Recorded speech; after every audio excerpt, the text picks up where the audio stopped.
Assalamualaikum warahmatullahi wabarakatuh. Pada mata kuliah kimia analitik kali ini saya akan menjelaskan tentang ekstraksi pelarut. Jadi ekstraksi pelarut ini adalah metode pemisahan atau pengambilan zat terlarut dalam suatu larutan dengan menggunakan pelarut lain yang tidak saring larut. Jadi ekstraksi ini pada dasarnya itu metode pemisahan atau pengambilan zat terlarut dalam suatu sampel. Jadi sampel itu bisa berupa padatan atau cairan dengan menggunakan pelarut lain yang tidak saling larut. Ekstraksi ini dapat dilakukan baik dalam tingkat makro maupun mikro. Jadi tergantung skala yang kita perlukan dan tidak memerlukan alat khusus atau canggih. Prinsipnya sederhana, bersih, cepat dan mudah. Di klasifikasi ekstraksi berdasarkan bentuk campurannya, ada dua jenis ekstraksi, yaitu ekstraksi padat cair dan ekstraksi cair-cair. Ekstraksi padat cair ini adalah kalau zat yang akan kita ekstraksi itu berupa padatan, dan pelarut yang kita gunakan berupa cairan. Biasanya banyak dilakukan untuk ekstraksi bahan-bahan alam, untuk mengekstraksi zat-zat yang berkhasiat yang terkandung dalam alam. Misalkan untuk memperoleh steroid, antibiotik, lipid pada biji-bijian. Sedangkan ekstraksi cair-cair ini adalah ekstraksi yang zat sampelnya ini terdapat dalam bentuk cairan dan pelarutnya juga terdapat dalam bentuk cairan.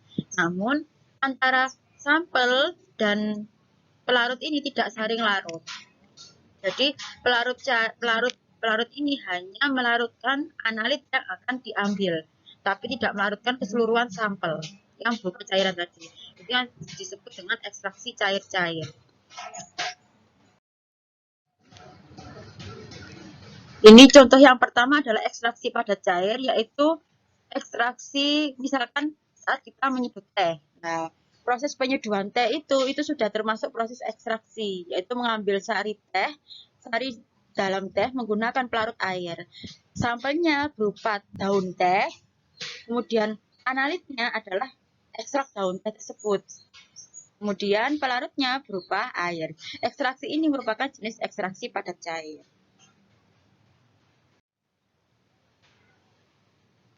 Kalau dalam skala besar, dalam skala industri, sampel padat yang akan diekstraksi harus dipreparasi terlebih dahulu.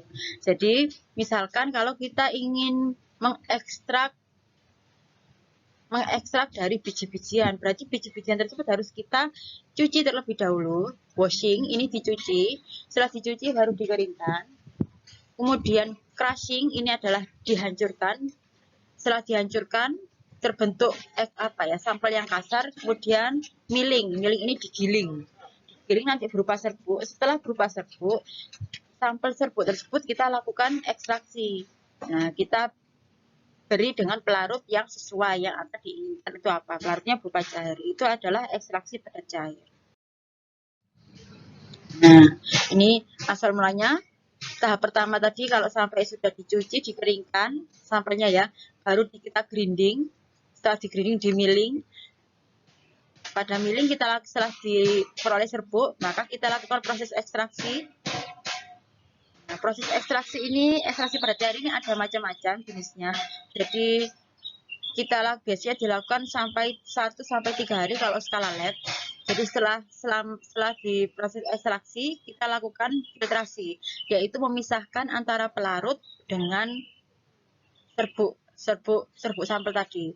Jadi yang kita peroleh nanti berupa filtrat atau pelarut yang sudah terkandung ekstrak. Jadi ini yang kita sebut dengan ekstrak kasar. Nah, ekstrak ini yang masih terkandung pelarut kemudian mengalami penguapan, evaporation. Evaporation ini penguapan bertujuan untuk menguapkan pelarut-pelarut, memisahkan pelarut dengan ekstraknya, sehingga yang terakhir yang diperoleh nanti adalah ekstrak yang murni, hanya ekstrak saja tanpa adanya pelarut. Ini adalah diagram alir proses ekstraksi padat cair. Nah, ini contoh diagram, ini adalah ekstraksi padat cair pada tanaman. Ini. Selanjutnya adalah ekstraksi cair-cair. Jadi ekstraksi cair-cair ini istilah lainnya adalah ekstraksi pelarut. Kenapa kita sebut dengan ekstraksi cair-cair? Karena sampel yang akan kita ekstrak ini berupa cairan, dan pelarut yang kita gunakan juga berupa cairan. Tapi antara pelarut dengan sampel ini meskipun kedua cairan tidak saling larut. Jadi ini contohnya yang di sini kita lihat. Ini adalah corong pisah ya. Ini corong pisah itu alat untuk melakukan ekstraksi cair-cair. Nah, pada corong pisah ini kita lihat di sini ada dua lapisan. Jadi lapisan pertama dan lapisan kedua. Biasanya yang masih berwarna putih ini adalah pelarutnya, yang berwarna kuning ini berupa ekstrak yang mau kita ekstrak tadi, sampel yang mau kita ekstrak. Jadi nanti ini akan dilakukan dikocok corong pisah ini. Setelah dikocok ini ada proses pembuangan. Funnel tap ini untuk membuang gas.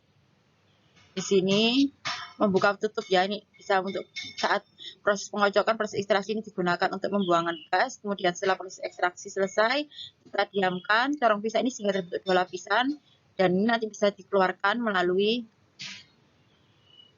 bawah ini, melalui corong yang di sebelah bawah. Dan jangan lupa saat proses pengeluaran harus dibuka tutupnya, tutup corong pisah. Jadi yang fase yang bawah ini adalah cairan dengan kerapatan yang lebih tinggi. Sedangkan fase yang atas adalah cairan dengan kerapatan yang rendah, raw atau massa jenis. Ini massa jenis yang rendah berada di atas, massa jenis yang tinggi berada di bawah. Nah, dalam ekstraksi cair-cair ini, klasifikasi ekstraksi berdasarkan proses pelaksanaannya. Kalau tadi berdasarkan fase yang digunakan pada cair-cair. Nah, kalau berdasarkan proses pelaksanaannya ini ada dua jenis ekstraksi kontinu dan ekstraksi bertahap. Jadi ekstraksi kontinu ini adalah ekstraksi yang dilakukan secara terus-menerus dengan pelarut yang sama, secara berulang-ulang sampai proses ekstraksi selesai. Biasanya digunakan alat salt atau crack counter current.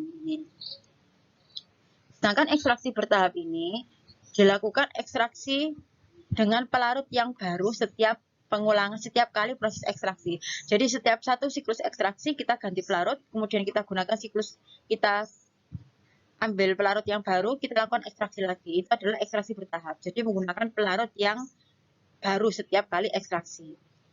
Untuk ekstraksi bertahap ini adalah kita gunakan corong pisah. Biasanya untuk ekstraksi cair-cair kita menggunakan ekstraksi bertahap. Sedangkan untuk ekstraksi padat cair kita menggunakan ekstraksi kontinu. Ini contohnya soklet. Kalau yang ekstraksi bertahap ini untuk ekstraksi padat cair contohnya maserasi. Metode maserasi yaitu metode perendaman. Nah, pada proses ekstraksi ini kita harus memahami hukum partisi. Jadi hukum partisi ini hukum yang menjelaskan tentang distribusi solut pada kedua pelarut. Jika solut dilarutkan sekaligus ke dalam dua pelarut yang tidak saling bercampur, maka solut akan terdistribusi di antara kedua pelarut.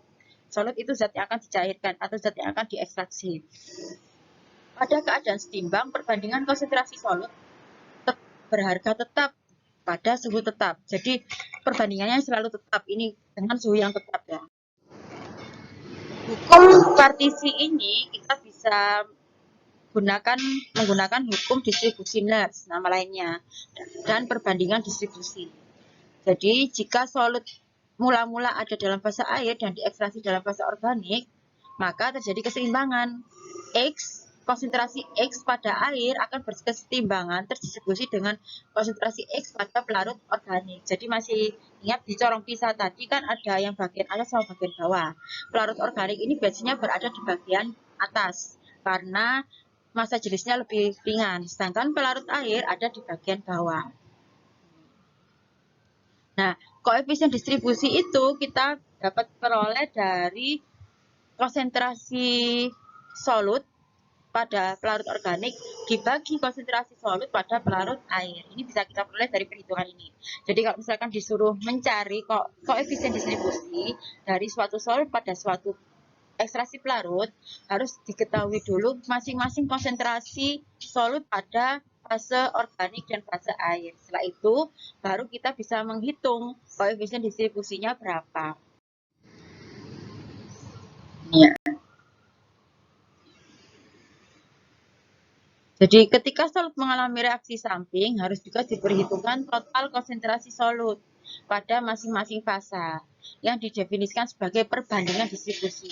Jadi perbandingan distribusi adalah total konsentrasi solut pada masing-masing fasa. Rumusnya menggunakan konsentrasi total solut pada fasa organik dan konsentrasi total solut pada fasa air. Hampir sama dengan yang koefisien distribusi.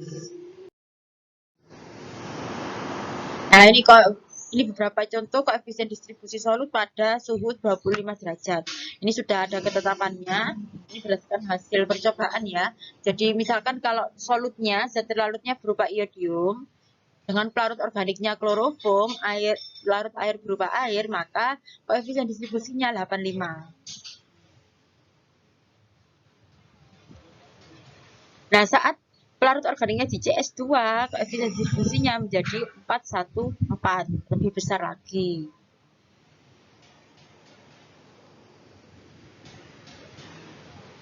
Jadi ini bisa dibaca.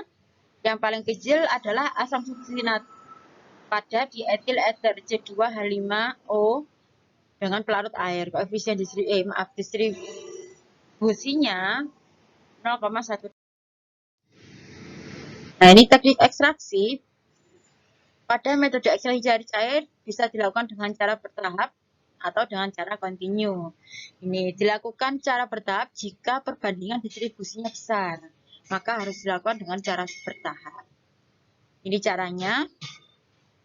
Jadi setiap kali proses ekstraksi menggunakan pelarut yang baru.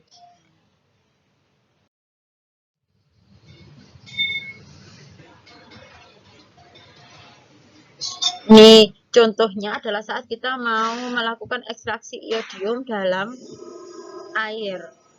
Dapat ditambahkan dengan pelarut organik, yaitu karbon tetraklorida.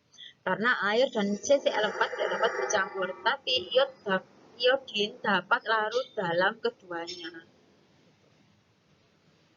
Jadi caranya iod dan kedua pelarut dikocok bersama-sama dengan corong pisah, sehingga iod nanti akan terdistribusi di kedua cairan tersebut. Sehingga iod yang dapat larut, iod lebih larut dalam CCl4 daripada air. Sehingga iod akan lebih banyak larut ke dalam CCl4.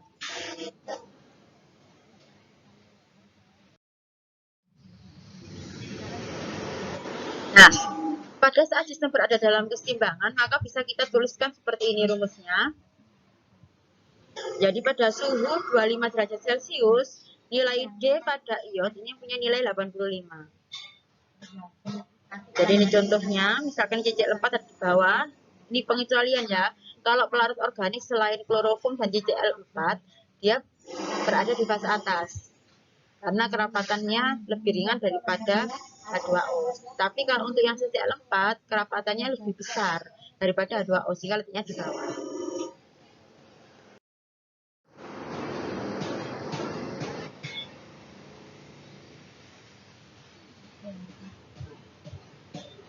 Ini selanjutnya.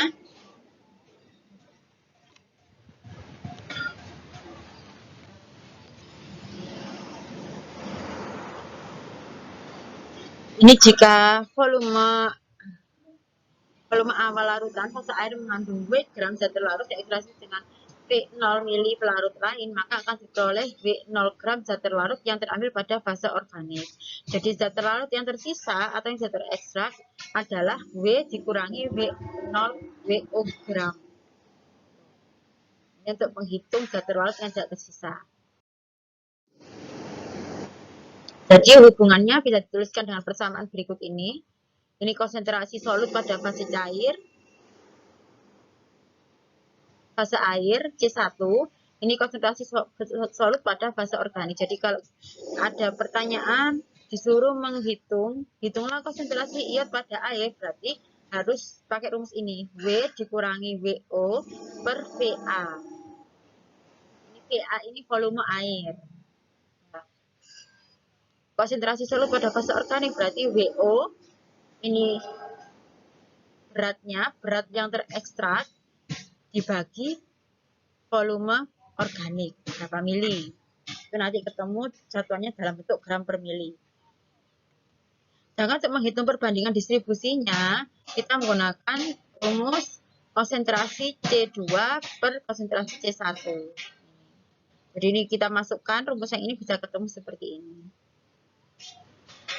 Ini rumusnya juga dari ini hasil turunan dari rumus yang di atas ya. Ini juga. Ini adalah hasil penurunan dari rumus W sama W dikurangi WO. Ini untuk mencari zat terlarut yang tersisa, yang tidak terekstrak. Berarti W sama dengan WO.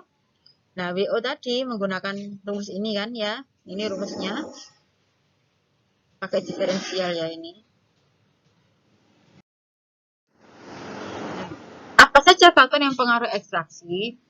Ekstraksi yang paling baik adalah ekstraksi yang dilakukan berulang kali dengan jumlah pelarut yang sedikit-sedikit daripada menggunakan seluruh jumlah pelarut dalam satu ekstraksi. Jadi lebih baik kalau kita melakukan ekstraksi, misalkan kita punya pelarut sebanyak 100 liter atau 1000 mili untuk mengekstraksi iodium dalam air, maka yang paling bagus kita gunakan adalah 250 mili air. Jadi 250 mili kloroform kita lakukan ekstraksi sebanyak 4 kali. Itu yang paling bagus daripada 1 liter langsung dimasukkan ke dalam pisah langsung diekstraksi cuma sekali. Hasilnya akan lebih maksimal saat dilakukan berulang kali. Gitu. Ini karena berhubungan dengan koefisien distribusinya. Nah, ini untuk N kali ekstraksi, maka banyaknya zat terlarut yang tersisa adalah ini rumusnya. Ekstraksi sempurna jika P0 kecil dan N-nya ini besar. Ini contoh ekstraksi cair-cair dengan corong pisah ya. Jadi ada distribusi dari solut pada fase air ke solut pada fase organik. Yang kedua adalah dengan cara kontinu, yaitu digunakan, cara ini kita gunakan jika perbandingan distribusinya kecil.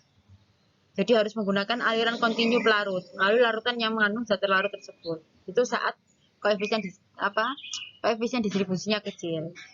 Jadi pelarut yang mudah menguap bisa didaur ulang dengan penyulingan dan kondensasi lalu didispersikan kembali ke fase air. Namun dengan cara kontinu ini peralatan yang tersedia menggunakan peralatan yang relatif mahal dan sukar ditemukan di pasaran. Sehingga yang paling banyak kita gunakan adalah cara bertahap. Nah, selanjutnya yang perlu kita ketahui adalah persen ekstraksi. Persen ekstraksi adalah banyaknya zat yang terekstrak. Jadi ini berhubungan dengan koefisien distribusi zat pelarut. Zat terlarut di antara dua pelarut.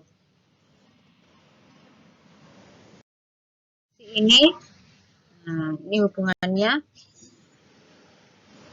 Jadi mengikuti persamaan ini, distribusi. Dan persen ini persen ekstraksi, berarti persen ekstraksi ini rumusnya E sama dengan 100D. D ini koefisien distribusinya bagi D tambah VW, volume fase air, dan dibagi volume fase organik. Nanti diketahui, misalkan diketahui D dari iod itu 85. Berarti persen ekstraksinya berapa? Kalau volume airnya, volume fase air 10 mili, volume fase organik 20 mili. Berarti kita masukkan 100 kali 85, ini 85 tambah DW-nya berarti berapa tadi? 10 bagi 100. Tinggal dimasukkan aja seperti itu. Bila volume fase air dan fase organik sama, misalkan sama-sama 50, persamaannya menjadi seperti ini. E sama dengan 100D per D plus 1. Jadi ekstraksi dianggap ideal jika secara kuantitatif E persen ekstraksinya sama dengan 100% atau mendekati 100. Yang paling bagus 100%. Tapi pada kenyataannya, kenyataan di lapangan kita jarang menemukan ekstraksi sampai persen ekstraksinya 100%. Pasti masih ada margin error, situ ada 1% yang selisih dari teori, dari yang ada di teori. Ini beberapa contoh penggunaan ekstraksi dalam laboratorium dan industri. Kalau di laboratorium biasanya digunakan untuk mengambil zat-zat terlarut dalam air. Dan ini proses ekstraksi ini juga digunakan untuk memekatkan suatu zat dalam air yang terlalu encer untuk dianalisa. Biasanya kita gunakan proses ekstraksi. Nah, kalau dalam industri, ini contohnya ekstraksi karoten dalam pembuatan sari wortel instan. Ini kita ekstraksi dengan pelarut organik, karotennya, kemudian nanti diuapkan dan diserbukkan. Ini juga produksi kopi instan melalui teknik ekstraksi. Ini juga digunakan dalam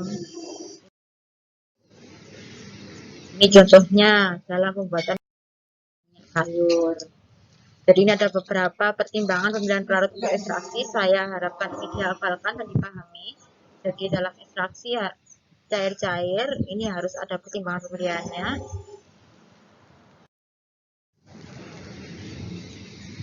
Ini adalah tahap pelucutan, yaitu pengambilan kembali zat terlarut yang terdapat di dalam ekstraksi yang telah diekstraksi dari fase organik.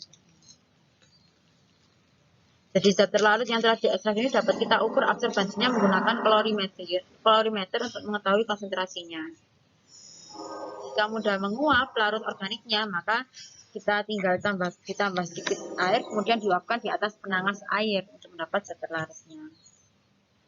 Bila pelarut pengekstraksi tidak mudah menguap, maka dapat digunakan dengan cara kimia, yaitu dengan mencampur larutan asam atau reagensi lain dengan pengocokan.